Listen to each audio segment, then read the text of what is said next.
Alright, mateys. Look what this little lad and I just got a couple of days ago from a friend of mine. It's this treasure chest. Let's see, let's look inside. I bet we got some nice goodies in here. What do you know?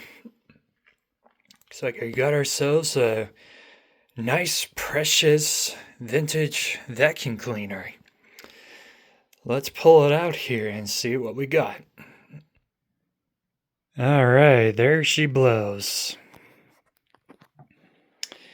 This is a crown. The model on this appears to be a 450. Pretty similar to what a Royal looks like. As a matter of fact, this was built by the same company who makes these machines for Royal as well. I was told they were made by Kingston, and they've made them in a few other names as well, but the most common one I would see these being built for would be Royal, of course. As a matter of fact, I'm after a blue Royal 231 for quite some time, but have yet been able to come across with one. However, this is about as close as I can be able to find for a Royal. And just to kind of prove that it's a Royal, well, I would still call this a Royal. It's got this old sticker right here. Inside of this bag here, we've got some disposable bags with some lettering on them that says Royal. And it's also kind of interesting because not only these are open type bags, but also there's even a closed bag in here as well, which unfortunately has a bit of a tear on it. That's okay. I wasn't planning on using this machine anyways. So this is a Smith Crown company based out of Salt Lake City, Utah. And it's a authorized Hoover sales and service company. As a matter of fact, if you notice on this machine here, this even has a Hoover cord on it. I don't know if it's the original or a replacement, but despite this being a Hoover company or a distributor center, it would make sense that this would have a Hoover cord on it, rather if it's the original or a replacement. So everything else that came with it would be the hose, which has got a little bit of a tear on it, but otherwise it still works pretty good. And I can't remember where I found the tear from, but it does in fact have one. It's got a dusting brush, 2 floor nozzles, and they appear to be in different colors too. Another floor brush, but assuming this is actually for carpets or rugs, and this actually is removable as well. I don't know if I can do this with one hand, but yes, this does come apart, as you can see here. A crevice tool, which it's got cracks on both ends here.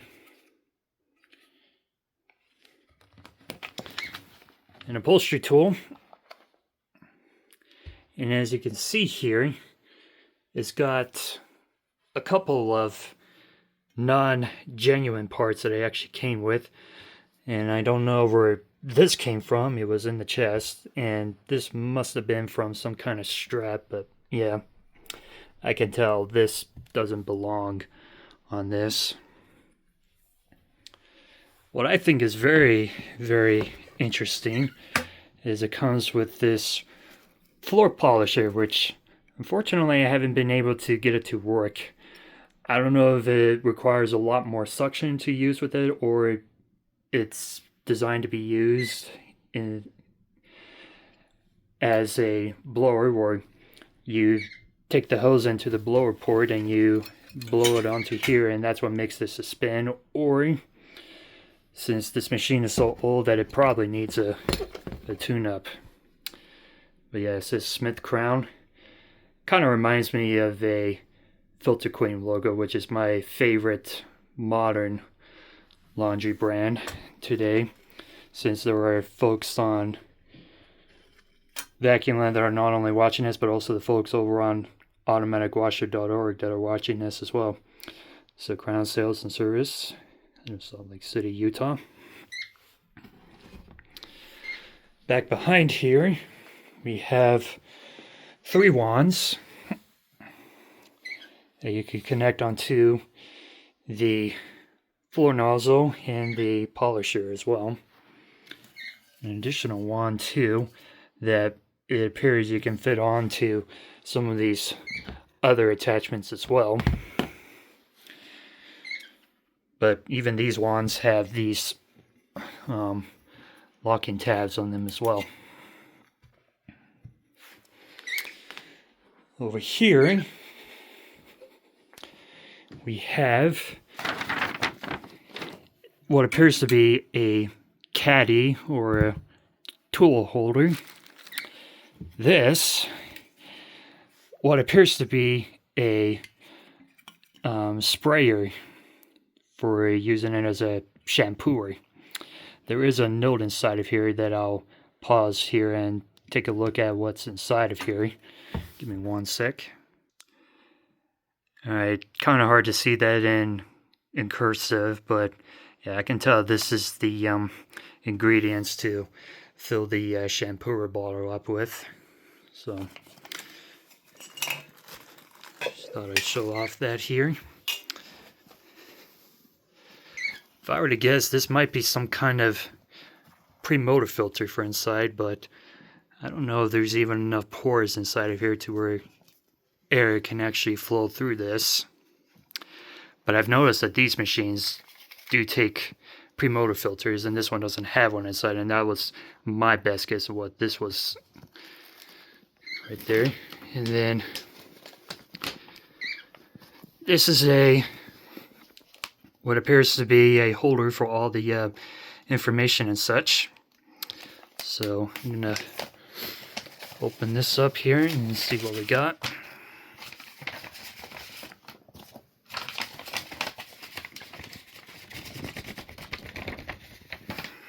Okay, I have no idea what this is.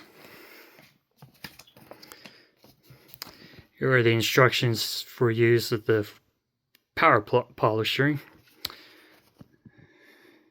as a sander and as a drill.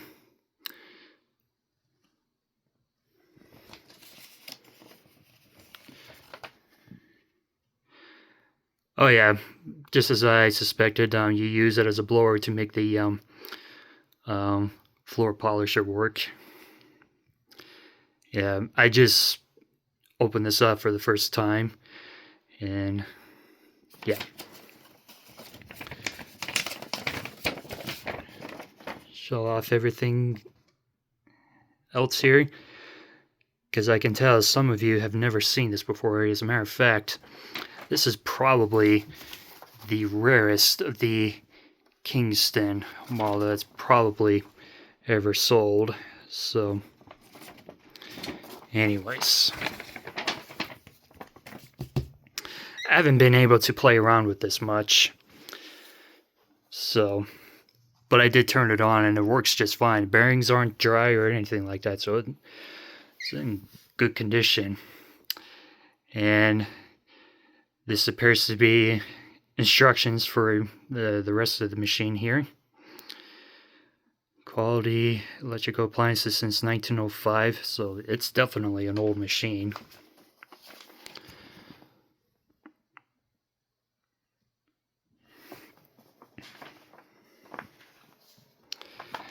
This is definitely going to be a long video since I want to try to get as much info here for the rest of the viewers as much as I can.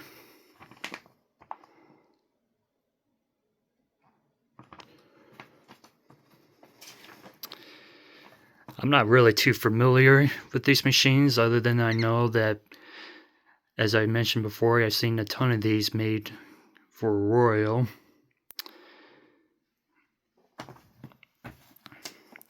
But overall, I am really impressed with this machine. I'm not too much of a vintage collector myself, although I definitely do have a ton of respect for them. There are definitely some vintage machines I would love to collect. Like I mentioned before, that Royal 231 that I would love to have. Yep, that's one of them.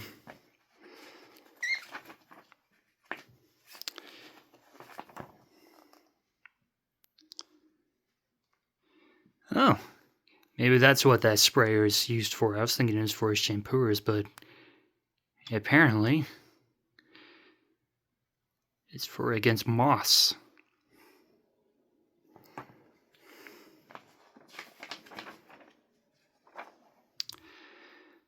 And tossed out dust filter.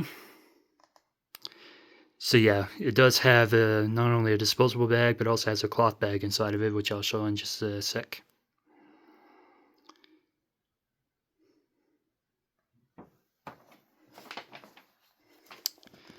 And that's it for that. This one that I thought was also very interesting. If I can get this out in one hand. You use this as a hair dryer. Kind of a bit hard to do this with one hand, but supposedly you put the hose in this, and you put it in a woman's hair, and it dries itself. Although personally, I wouldn't use that, and I think both of my grandmothers would agree with me. So, anyways, that's it for that. I'm gonna clear some things up and get a closer look at the canister here. You just give me one sec. Alrighty, so as I mentioned before, this has a bag inside. Pull this out here. And I guess that's how this can also be used as a closed bag, but this currently has an open bag inside. So you got the paper bag and the cloth bag that's inside, and no pre-motor filter inside.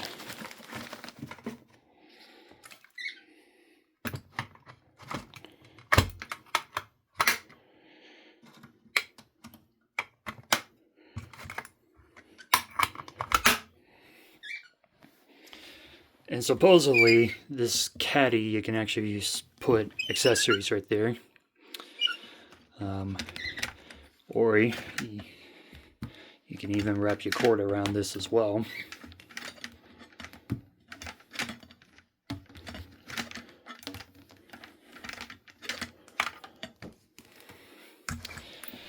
This caddy does remove.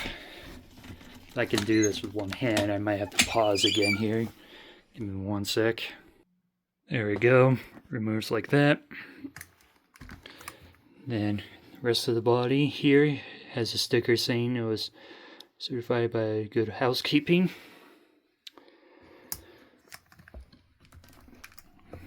On the back here, there's the rest of the info.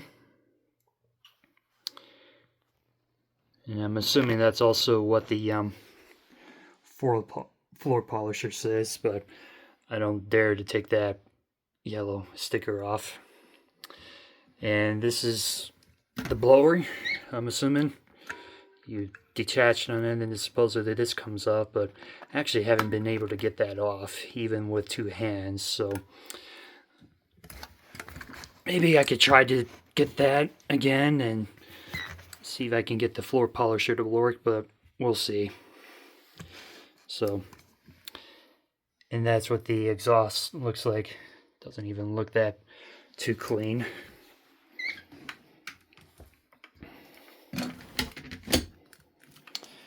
And I supposedly that hair dry thing I was talking about, apparently this fell out and I didn't realize it, but this is the instructions of how to use the hair dryer.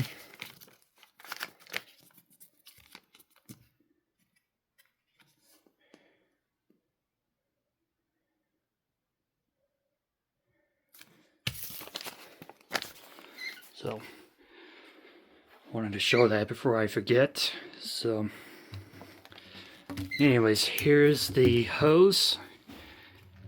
It just snaps on like that, and I like that this has a locking mechanism on it, and you can even detach on this. It's very nice and feels very solid too. This is the end of the hose, and I'm not sure what this black thing is. Either that might have been at the end here where the cord comes out of. I think it looks like that's the case. Without further ado, let's go ahead and plug this in. So yeah, a lot of you Hoover folks would recognize that this is a Hoover cord.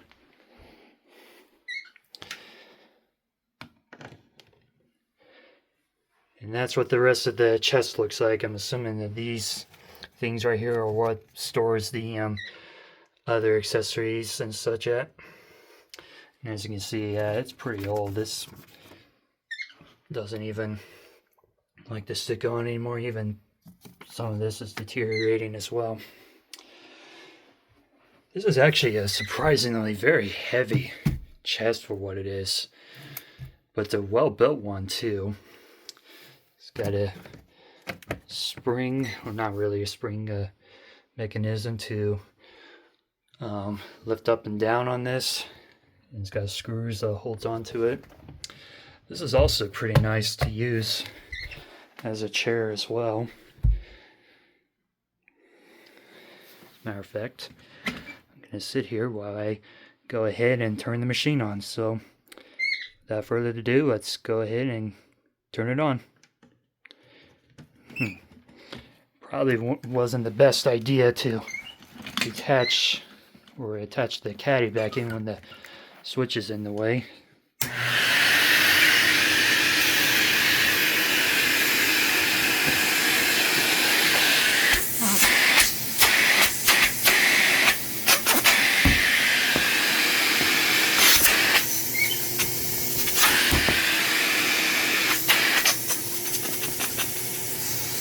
Very quiet too.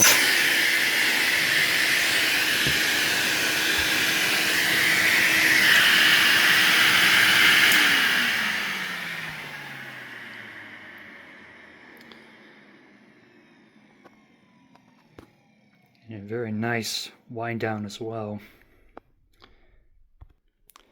Alright, so no surprise, I wasn't able to get the blower part detached, so you won't be able to see the floor polisher running.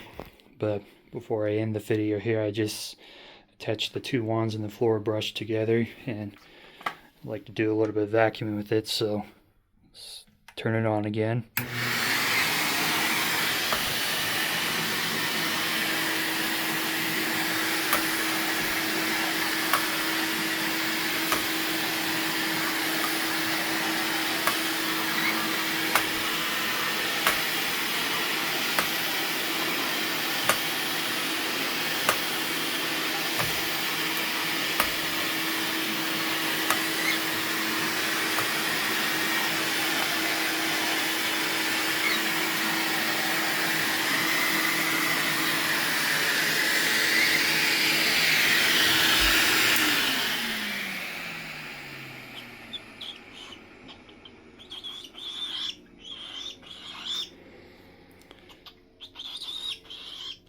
So apparently this old mate right here, he liked to stay on the captain's shoulder the whole time, but just thought show off by giving a proper farewell before we bury this treasure again. So thanks for watching this video, and hope you've enjoyed.